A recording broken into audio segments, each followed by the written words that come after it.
In a world where luxury often means fragility, one watch rewrote the rules. The G-Shock was born from an engineer's obsession with indestructibility, but it became the silent companion of soldiers, divers, and Navy SEALs who trusted resin and quartz over gold and glamour. However, its story is not just about toughness, but about how horology, symbolism, and utility converged to crown a $60 watch as the choice of elite warriors. In this video, we'll explore its origins, its rise through military culture, its unique features that survive buds and battle, and the legacy that still defines G-Shock today. Part 1. From steel legends to indestructible plastic, the shock that changed everything. However, before resin took the wrist, soldiers and divers in the 70s and 80s trusted Hamilton and Benris field watches, Seiko 6105 divers, Tudor submariners, and pilot chronographs from Hoyer and Wamanya because these instruments carried stories and they kept time well enough for the fight. Even so, those stories met mud, salt fog, and steel ladders that punished crystals and crowns, while tritium loom faded long before a second watch bill could arrive. Heritage met hard physics. Meanwhile, the battlefield demanded legibility at a glance, while your heart rate sprinted, demanded timing that didn't drift in the cold, and demanded a watch that didn't mind being slammed into a bulkhead during a violent boarding. On the other hand, analog hands and painted plots could blur under stress, and servicing a mechanical in theater made less sense than carrying a spare that never asked for oil or adjustment. Stress punished sentiment. Even so, the decisive pivot did not start with a marketing plan, but with a dropped watch in Tokyo in 1981, when engineer Kakuo Ibe watched a treasured piece shatter and wrote a brutal brief called 1010 that demanded a 10-meter drop resistance, a 10-bar water resistance, and a 10-year battery life.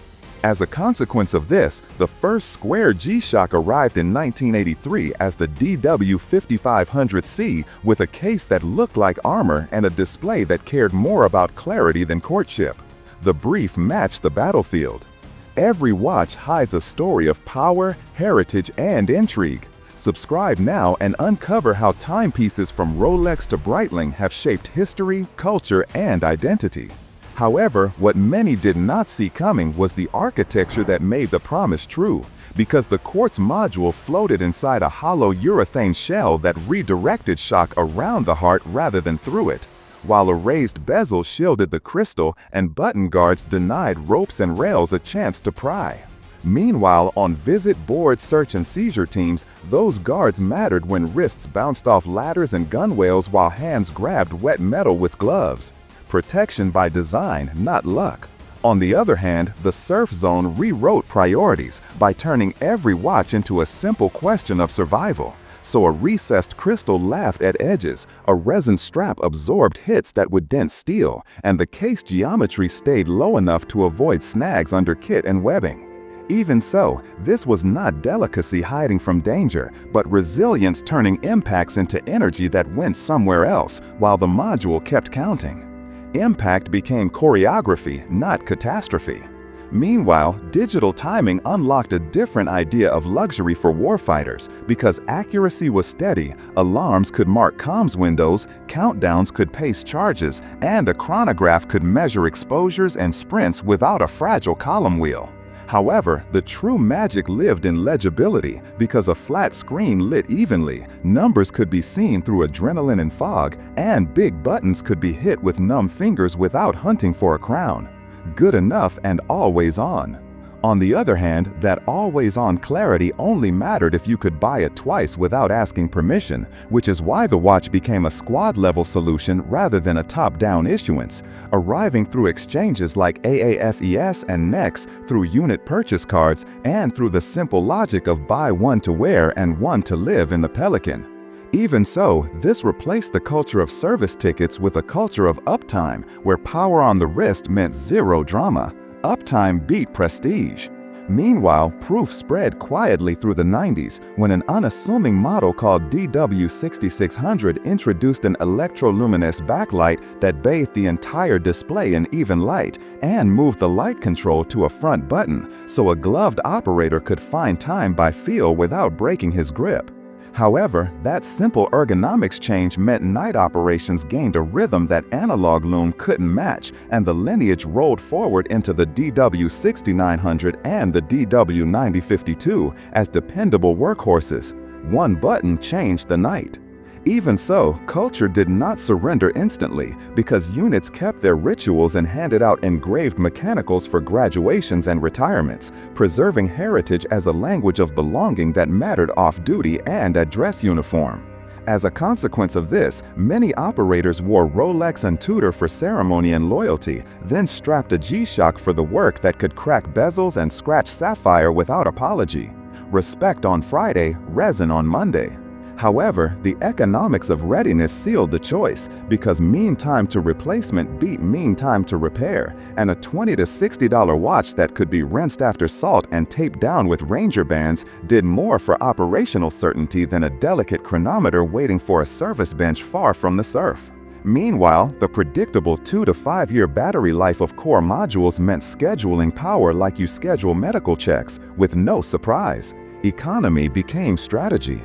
On the other hand, the psychology of training turned a tool into a symbol, because anything that lived through buds earned credibility that no advertisement could purchase, and once a watch survived sand, cold hose blasts, and endless logs, it gained the authority to follow its owner to deployments, jumps, and dives. Even so, that authority was not romance, but proof, which is why operators repeated a quiet truth to each other in team rooms: outcomes over image. Meanwhile, this is how the thesis locks in place, because the watch that survives the surf zone, the fast rope, and the steel ladder earns the wrist through results, not reverence, and that is how a square of resin from Japan became the default solution for the most unglamorous, unforgiving jobs in modern warfare. However, the story only deepens when we unpack the exact features that live through dives, jumps, blasts, and the grit that ruins lesser designs. Physics writes the promotion list. Part 2. Built for Hell Week, why G-Shock survives what others can't. A watch that glows like a screen yet vanishes in darkness. A case that fears ladders less than operators fear silence. The question is no longer why they chose G-Shock, but exactly what survived the punishment that crowns never loved. Because the water, the sand, and the steel demanded features that paid rent under fire. However, the core begins with water resistance, where 200 meters on most squares proved enough for surf and swims, while the Frogman line carried the stricter diver's 200-meter standard for specialist dives. Cheap, thin, replaceable beats certified book. Water is not only depth but salt, and salt is the silent killer that creeps under gaskets unless you rinse, dry, and respect the resin. Meanwhile, the standard squares handle repeated immersions as long as the wearers keep a ritual of freshwater rinses after evolutions and regular gasket checks before the season begins. Discipline makes 200 meters honest. Depth changes eyesight and pressure, so clarity beats romance when adrenaline floods and fog kisses the crystal, which is why the large, evenly lit screen matters more than brilliance on a dial. However, the Frogman earns its place for EOD and dive-heavy roles, while most operators still pick lighter, non-Frogman digitals because weight and profile steal less attention under kit. Profile buys focus in the dark. The night rewrites every rule again. So the electroluminescent backlight on the DW6600 and the brighter super illuminator on later models give a flat, legible field without hunting for hands. Meanwhile, positive displays offer faster reads when longs burn, while negative displays look stealthy but can slow you down in fog, rain, or cold. Stealth is nothing if you cannot see. Stealth also means controlling your own noise and glow, so tones are usually disabled, hourly beeps are silenced, and the front light button is hit with a covered palm when light discipline matters. However, the placement of that front button remains a quiet triumph because gloves find it by feel even when fine motor skills vanish. A button you can find is a life. Impacts arrive sideways and without warning, which is where the case geometry, bezel overhang and recessed crystal turn a hit into a shrug rather than a fracture, with resin acting as a sacrificial armor that dents and scuffs to save the module. Meanwhile, mineral glass might mark easier than sapphire, yet it resists shattering in a way that matters when ladders and rails make no apologies. Sacrifice protects the heart.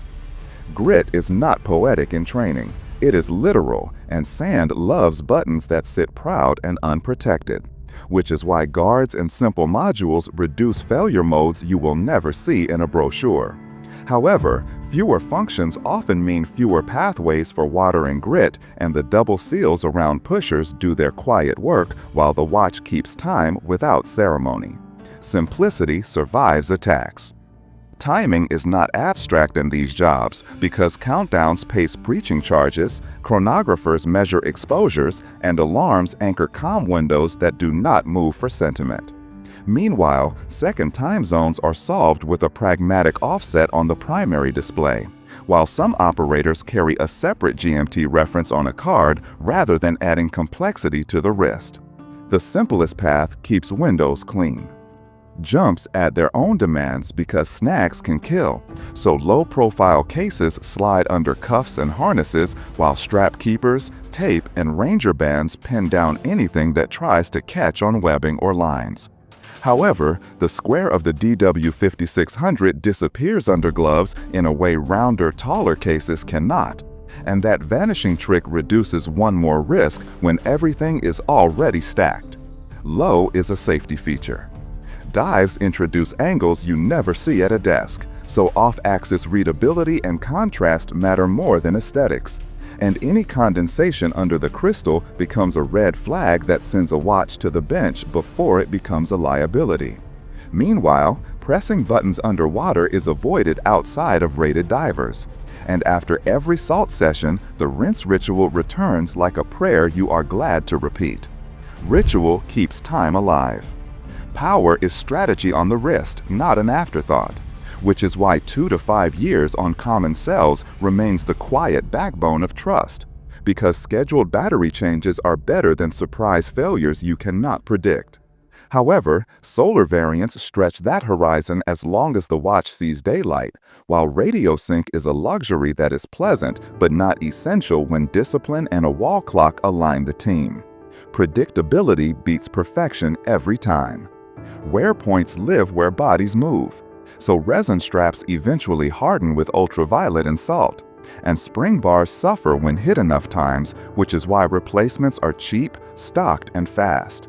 Meanwhile, strap adapters let some operators throw the module on a NATO or Zulu for a tighter, predictable wrap, while others stay with resin because it cushions hard edges. Comfort makes precision possible. Not all references carry equal legends, and the night belongs to the DW6600 for giving the front light button a permanent home, while the DW6900 with its 3-eye layout became the familiar face of the 2000s. However, the DW9052 remains a training staple that forgives abuse, and the DW5600E keeps its square classic silhouette with a thin profile and a history of presence on procurement lists. Familiarity invites trust under pressure. Field maintenance is not glamorous, yet it is where watches live or die. So soft brushes remove salt, freshwater rinses clear pores, and a smear of silicone on an O-ring during battery change keeps the world outside where it belongs. Meanwhile, 4 screws off the case back, a careful gasket inspection, and a pressure check when available turn anxiety into procedure and procedure into certainty. Procedure becomes peace. The human factor closes the loop, because the best module fails if your fingers cannot find it, which is why button travel, tactile clicks, and a light that can be hit with a numb thumb matter more than 1,000 brochures, while the screen must stay readable when cold thickens the LCD. However, some teams carry a small red lens to shield the glow and protect night vision in tight spaces, balancing clarity with concealment. Control tames the night. All these features add up to a quiet pattern that never needed a billboard, because a watch that can be rinsed, taped, muted, and read inside a storm becomes more than an accessory. It becomes a partner that takes nothing from your focus while returning certainty. Meanwhile, that pattern only scales when supply chains turn consumer pieces into stocked tools, which is where numbers and logistics write the next chapter with ruthless clarity. Supply decides what lives on wrists. Part 3. The $60 Secret. How supply chains made G-Shock the military standard. A number on a government form quietly outranked every billboard in the world. A cheap square became priceless the moment logistics could summon it on demand. The turning point hides in plain sight inside a code called the National Stock Number, because once a watch receives an NSN, it stops being a consumer toy and becomes a stocked tool that supply clerks can order, audit, and replace without debate. However, that single act of codification transformed a simple resin square into infrastructure, since paperwork now moved as fast as missions and no one begged a boutique for parts. Numbers chose the wrist. Meanwhile, core G-Shock references slipped into catalogs with quiet persistence, and models like the DW5600E, the DW6600, the DW6900, and the DW9052 found themselves on lists that mattered more than magazine covers, because a code meant shelves, bins, and predictable restock. On the other hand, predictability is luxury in the field, so the ability to requisition the same module twice beat the finest engraving by an ocean. Predictability beats prestige every time. Behind every dial lies more than mechanics. There are secrets of influence, survival, and symbolism. Subscribe and step into the world where a watch is never just a watch.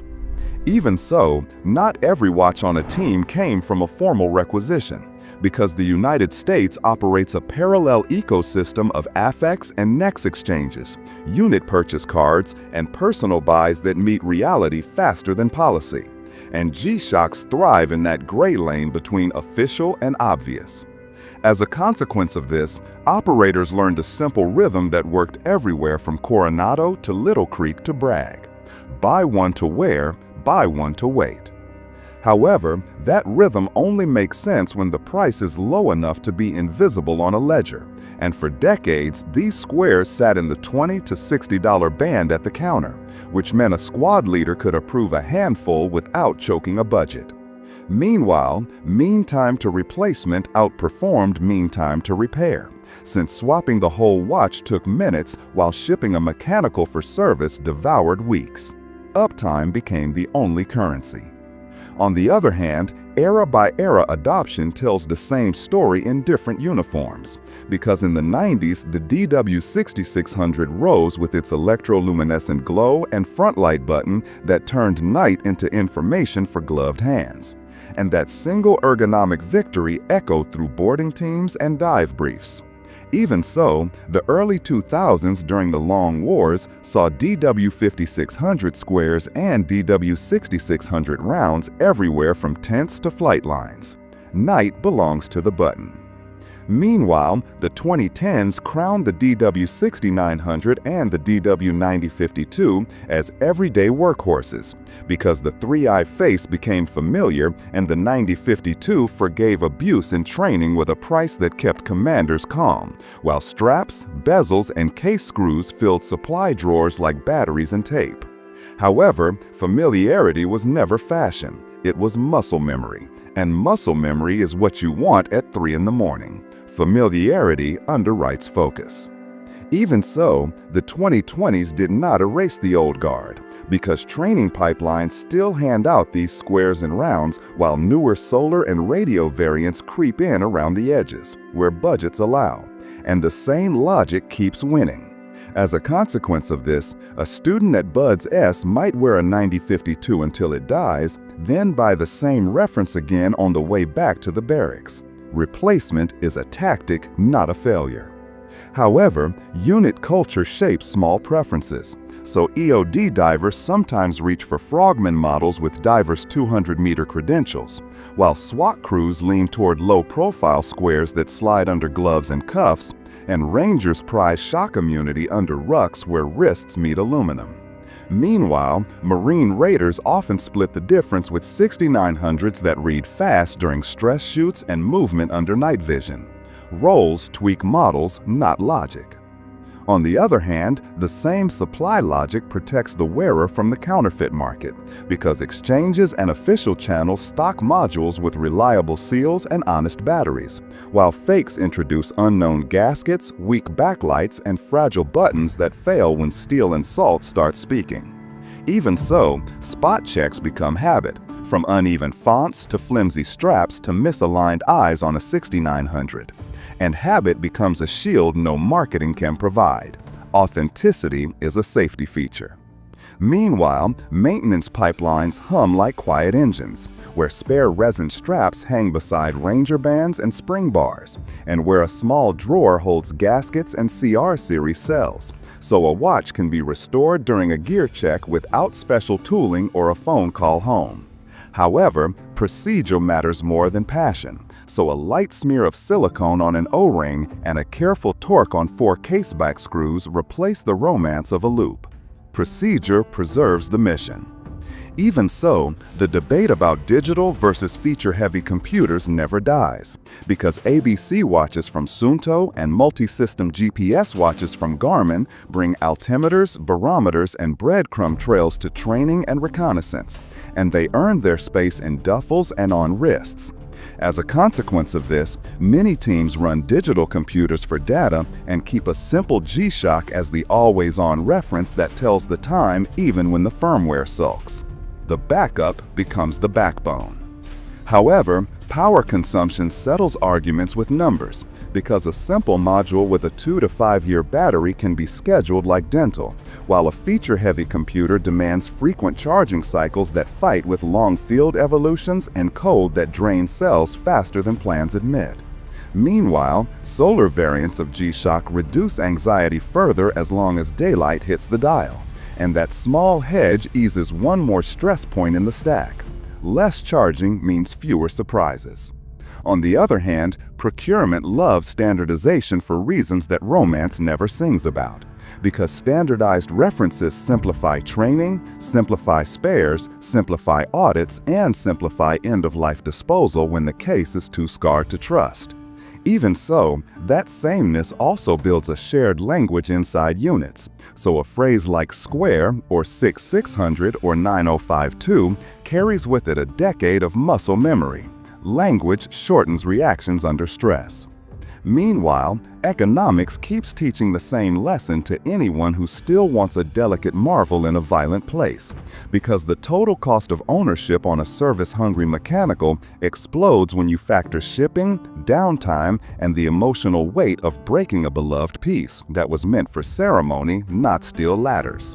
However, a throwdown digital carries no guilt and invites no hesitation, which frees the wearer to work without flinching. Freedom is performance on the wrist. Even so, the symbolic layer never disappears in communities that care about heritage. So engraved mechanicals still mark graduations and farewells, and the same person who salutes with a submariner at a dining out may tape a battered square to a wetsuit the next morning with the same pride. As a consequence of this, the motto "a watch is never just a watch" becomes practical rather than poetic. Context is the real complication. Part 4. Myths versus reality. The true watch of Special Forces. A glossy poster crowned a hero that the ocean had never met. A battered square of resin kept time while the poster curled in the rain.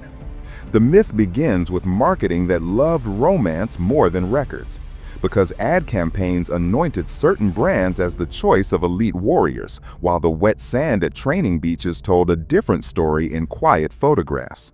However, side-by-side comparisons inside team rooms kept showing resin squares glowing in salt mist, while magazine claims shouted from dry paper. Evidence outlived adjectives. Meanwhile, partnerships licensed logos and slogans that sounded like destiny, and catalogs leaned on silhouettes that photographed beautifully under studio lights. Yet veteran accounts and candid images from ladders, ribs, and desert airstrips kept circling back to G-Shock workhorses. On the other hand, A claim on a billboard means nothing if the button you need is not under your thumb in the dark. Buttons beat billboards. Even so, heritage never left the room, because Rolex, Tudor, Seiko, and Marathon still anchor culture and ceremony with steel that carries memory and status. And those pieces rightly appear at graduations, dining outs, and on quiet nights off duty.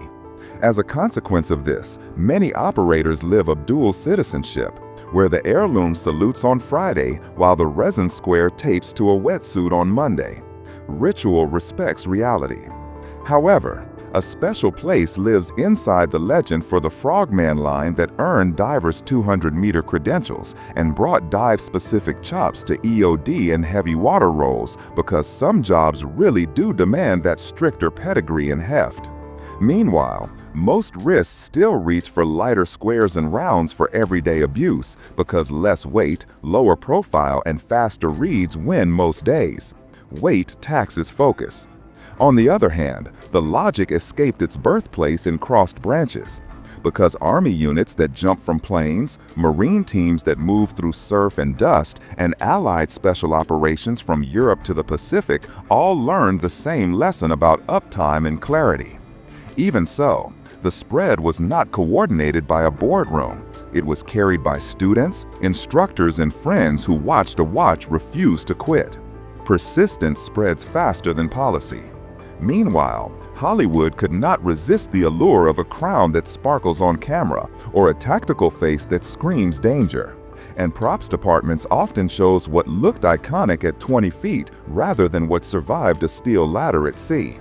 However, cultural memory absorbs what it sees on screens and repeats it until it feels true, which is how myths grow tall while the quiet squares keep counting in the background. Cinema edits the truth.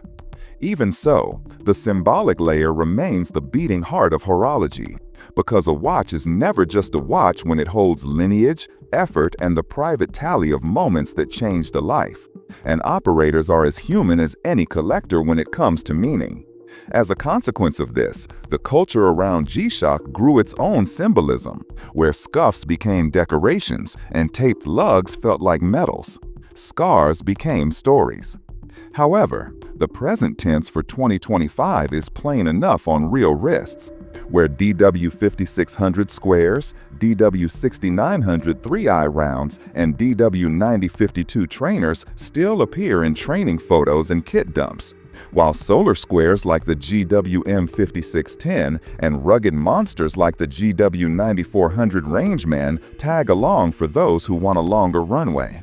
Meanwhile, fashion-forward shapes like the GA2100 flirt with off-duty wear, but the old guard still dominates work. Old dogs guard doors. On the other hand, the only challenger with a credible shot is the integrated computer that finally closes the circle on durability, power, legibility, and low maintenance without asking for nightly charging or fragile touch surfaces that sulk in cold rain. Even so, battery anxiety keeps many teams using a simple digital as the backbone, while computers ride shotgun for data and mapping that do not decide life by the minute. Backbone beats novelty. Meanwhile, a minority still swear by certain analog divers in hard use, especially Marathon SAR and some Seiko workhorses that shrug off depth and shock, and their owners manage maintenance carefully while accepting trade-offs in legibility and button access. However, those pockets of preference prove the rule rather than break it, because the mission profile dictates the tool and not the other way around. Mission writes the menu. Even so, the international picture reinforces the same conclusion, because NATO codes and similar stock systems rewarded models that could be ordered twice without drama, and Allied exchanges echoed the American path with shelves that kept squares in circulation.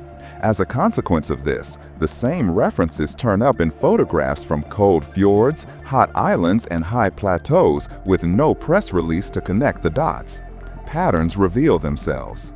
However, the culture of earning remains the secret engine, because anything that endures Bud's finds a permanent place on the body and in the story.